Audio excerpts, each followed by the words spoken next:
Hello മക്കളെ, welcome back to Xylem learning. It's me Rima miss ആണ്. നമ്മൾ ഏറ്റവും ഇമ്പോർട്ടൻ്റ് ആയിട്ട് പഠിക്കേണ്ട ഒന്നാണ് fundamental principles of democracy. Okay, എന്താണ് ഇതിൻ്റെ ഫണ്ടമെൻ്റൽ പ്രിൻസിപ്പിൾ എന്ന് പറയുന്നത്?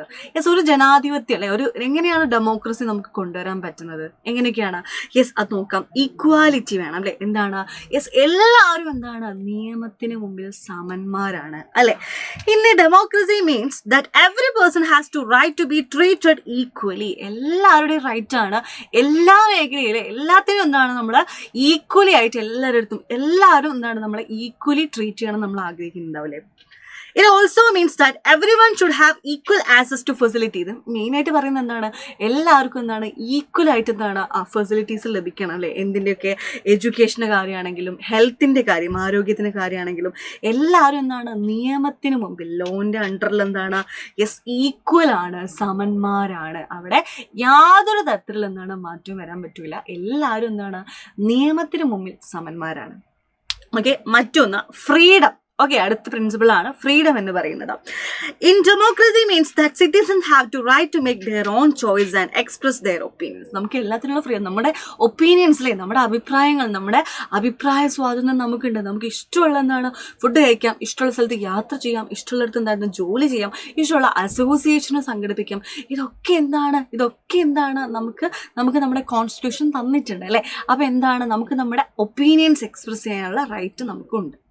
മറ്റൊന്ന് റെപ്രസെൻറ്റേറ്റീവ് പാർട്ടിസിപ്പേഷൻ. നമുക്ക് നമ്മുടെ ഭരിക്കുന്ന ആൾക്കാരെ ചൂസ് ചെയ്യാനുള്ള റൈറ്റ് ഉണ്ട്. അതാണ് മെയിനായിട്ട് ഉദ്ദേശിക്കുന്നത്. Means that every person has to right to choose and elect their representatives. നമ്മുടെ പ്രതിനിധികളെ എന്താണ് അവരൊക്കെ എലക്ട് ചെയ്യാനുള്ള റൈറ്റ് നമുക്ക് തന്നിട്ടുണ്ട്. This done through the process of elections.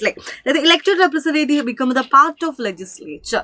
Okay, then universal adult franchise. നമുക്കൊരു കൃത്യമായ 18 വയസ്സ് പൂർത്തിയായ ഒരു സർട്ടൈൻ ഏജ് പൂർത്തിയായ ആർക്കും എന്താണ് വോട്ട് ചെയ്യാനും നമ്മുടെ റെപ്രസെൻറ്റേറ്റീവ്സിന് തിരഞ്ഞെടുക്കാനുള്ള റൈറ്റ് ഉണ്ട്. അതാണ് യൂണിവേഴ്സൽ അഡൾട്ട് ഫ്രാഞ്ചൈസ്. നമുക്ക് സർട്ടൈൻ ഏജ് ലിമിറ്റ് 18 വയസ്സ് പൂർത്തിയായി കഴിഞ്ഞാൽ നമുക്ക് വോട്ട് ചെയ്യാനുള്ള റൈറ്റ് ഉണ്ട്. അതാണ് യൂണിവേഴ്സൽ അഡൾട്ട് ഫ്രാഞ്ചൈസ്, പ്രായപൂർത്തി, വോട്ട് അവകാശം എന്ന് പറയുന്നത്.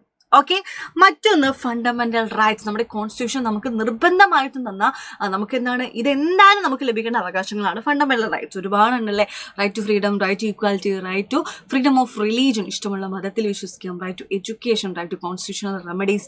അങ്ങനെ ഒത്തിരി ഫണ്ടമെന്റൽ റൈറ്റ്സ് ഉണ്ട് അല്ലേ? അപ്പോൾ ഇതൊക്കെ എന്തിനാണ്? നമുക്ക് ജീവിക്കാൻ ആവശ്യമായ അവകാശങ്ങളാണ് fundamental rights. Okay, such right equality, right to freedom of speech, നമുക്ക് സ്പീച്ച് ചെയ്യാം, എക്സ്പ്രസ് ചെയ്യാം, റൈറ്റ് അഗെയിൻസ്റ്റ് എക്സ്പ്ലോയിറ്റേഷൻ, ചൂഷണത്തിനെതിരെയുള്ള അവകാശം അല്ലേ?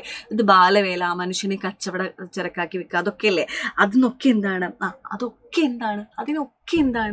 നമ്മുടെ കോൺസ്റ്റിറ്റ്യൂഷൻ അതിനെതിരാണ് അല്ലേ? ഈ ഒരു ചൂഷണത്തിനെതിരെയുള്ള അവകാശം നമുക്ക് തരുന്നുണ്ട്. All provides and protected in democracy. നമുക്കല്ലേ നമ്മുടെ ഇന്ത്യ ഒരു ഡെമോക്രസിയാണ്. നമുക്കൊരു ചിട്ടയായ, നമുക്കൊരു അടിപൊളിയായിട്ടുള്ള കോൺസ്റ്റിറ്റ്യൂഷൻ നമുക്ക് തന്നിട്ടുണ്ട്. അത് പ്രകാരം നമുക്ക് കുറച്ച് ഫണ്ടമെന്റൽ റൈറ്റ്സ് ഒക്കെ ഉണ്ട്. ഓക്കെ, മറ്റൊന്ന് independent judiciary ensure that every citizen fundamental rights are protected അല്ലേ? നമ്മുടെ ഫണ്ടമെന്റൽ റൈറ്റ്സ് പ്രൊട്ടക്ട് ചെയ്യാൻ വേണ്ടിയിട്ടാണ് നമ്മുടെ ജുഡീഷ്യറി പ്രവർത്തിക്കുന്നത്. എങ്ങാനും നമുക്ക് ഈ പറയുന്ന ഫണ്ടമെന്റൽ റൈറ്റ്സ് നമുക്ക് കിട്ടിയിട്ടില്ലെങ്കിൽ നമുക്ക് നേരെ നീതിന്യായ വ്യവസ്ഥയെ സമീപിക്കാവുന്നതാണ്. അപ്പോൾ ഇതൊക്കെ ഫണ്ടമെന്റൽ പ്രിൻസിപ്പിൾസ് ഓഫ് ഡെമോക്രസി എന്ന് നമുക്ക് പറയാം. ഓക്കെ, അപ്പോൾ ഇത് നിങ്ങൾ നിർബന്ധമായിട്ട് പഠിച്ചു വെക്കുക. ഓക്കെ, അപ്പോൾ ഇതേപോലത്തെ വീഡിയോസായിട്ട് മിസ് ഇനിയും വരും. Bye guys.